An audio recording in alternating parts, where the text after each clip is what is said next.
Hikayatin natin ang buong mundo na maging Pilipino sa isip, salita at gawa.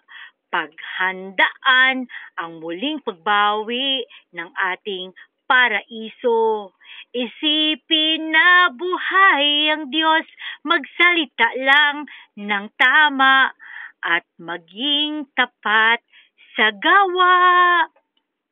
Laging mahalin si Ninoy at Cory na nagbigay pugay sa rosaryo, makapangyarihang totoo.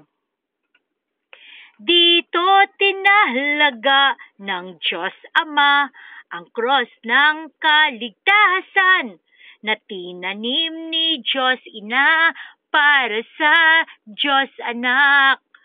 Humuhudyat na si Haring Melchizedek na tuklasin ang bundok ng Pagga, ang arka ng pangako.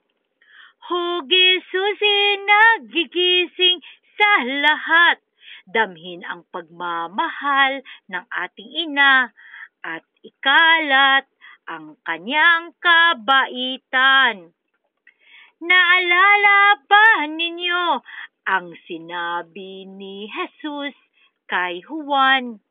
Juan, siya ang iyong ina, simbolo na siya ang ina ng lahat. Tayo ang pag-asa ng lahat na bansa na masilayan harap-harapan ang kagandahan ni Ave Maria.